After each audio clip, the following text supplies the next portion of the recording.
Hi guys, it's Trev, the body mechanic from Absolute Fitness. Today's topic, non-specific back pain. So I want you to imagine, you wake up in the morning and when you get out of bed, you get a sharp knife-like pain in your back. Or it can manifest as a slow pain which starts to materialise progressively over a period of time. You do the usual thing, you go for a hot water bottle to apply it onto your back, or you got a nice hot shower because that helps ease it as well. Or the usual thing, get the old deep heat out, get some of that cream whacked on. Something that's going to warm the area up because it seems to help it ease. We get the old patches as well that we can put on now. Okay? And you think to yourself, do you know what? Old age is creeping up on me.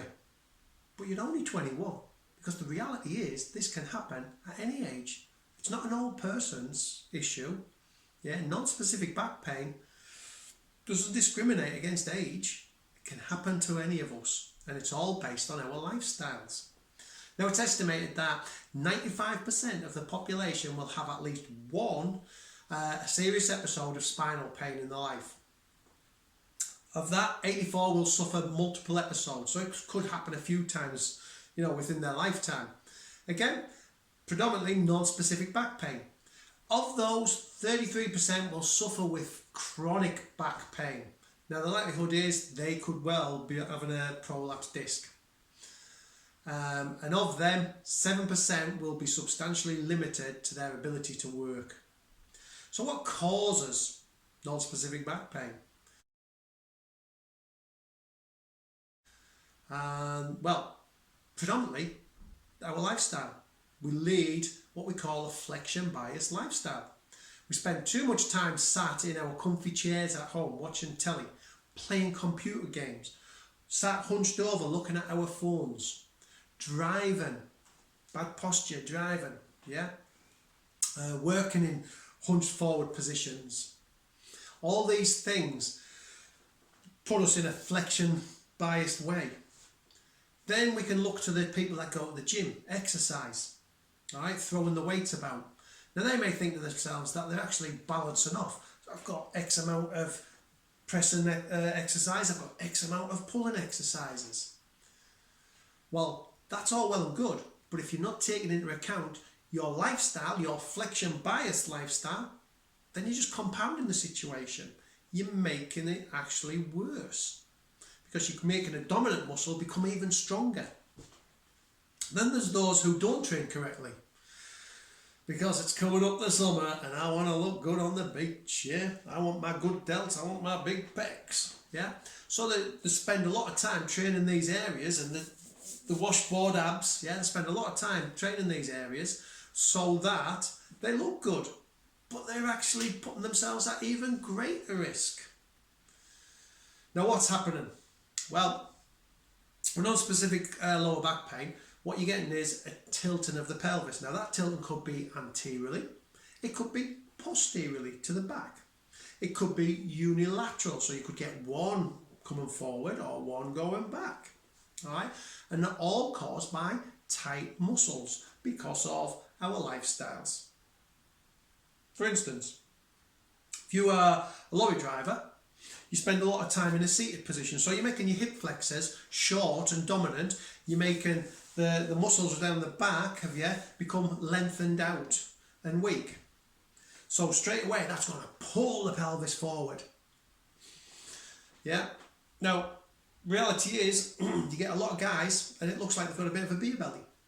And they pull the old trousers up, especially when you get a little bit older. Pull your trousers up, and you've got this belly hanging over your trousers. You get this ridge line. Well, the reality is most of you probably haven't got a beer belly. Because what you've got is an anterior tilt of the pelvis. Simple as that. So what's the signs and symptoms then? Well, you get generalised back pain. So pain's going to be across the back, top of the hip bones. It can radiate down the buttocks. All right, can even go down the legs. We get what we call hypertonic muscles. So they become tight and very toned, hard to touch. You get pain during movement, so every time you do a movement you get the pain there. We get a restriction in the range of movement that you actually do. So I might be able to bend down to my knees today, but tomorrow I can't even get down to my knees because everything's starting to tighten up. We get muscle spasms around the affected area because they're trying to protect that area, to be fair. And sometimes you can even get breathlessness because we're hunching over, we're shortening the area that our lungs have got to open up. If I sit hunched over, I'm stopping my rib cage functioning properly.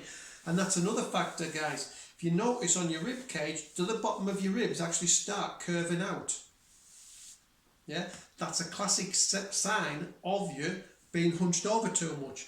The reason they're coming out is because that is white fibrocartilage. It's slightly flexible to it, hence I can breathe and things. Yeah, and if I keep putting them under that strain, yeah, the internal organs are going to push them out. So check that one out. All right. So what treatment are we going to do? Well, we need to strengthen the posterior kinetic muscle chain because those muscles have become taut, lengthened and weak. We need to increase our flexibility in the areas that have become tight, short, dominant. So, I'll give you an example of what I'm talking about. Think of a suspension bridge. Holds perfect. One side suddenly becomes stronger for some reason. Let's say, for instance, I've got a few cables and one of these cables snap. There's greater force on this side than this side. So what it'll do is it'll pull it over. Yeah, same principle with our pelvis. My hip flexors become more dominant, they will pull my pelvis forward. Simple as. So, the pain we start to feel. If I take my finger and pull my finger back like that, yeah, I'm really pulling it, I've got pain there now. Not where this is, pulling it back, I've got pain here because it's been stretched, it's been lengthened, it's been made taut and it doesn't like it, so it generates as pain. And then over a period of time it becomes weak. Okay, so what can we do to help? Well, massage is a fantastic tool for it. So go see a quality sports masseuse, preferably at least level 4 qualified, but a level 3 that's worth his salt would be able to hopefully deal with you. All right, you can do some self-massage yourself. So by using a tennis ball, best 50 pence you'll ever spend. And you get it into the butt cheeks, the top of the butt cheeks, round where your hip bones are, alright? Get it into there, roll around on it on the floor, and that little self-massage you. If there is pain when you do it, this is why I say use a tennis ball, it means there's discomfort in the muscle, there's issues there, and that is the road to lower back pain, okay? You can use a foam roller. Foam rollers are great, keep your back ironed out. You can use them on your hips and things like that. Same principle. If you don't know how to use them, search me on my YouTube channel. You'll find us showing you how to use a foam roller there. If you don't know how to use the tennis ball correctly, come to my 50 plus core workout on a Monday, Wednesday, Friday, 10 o'clock. I run it live. I always finish with a tennis ball.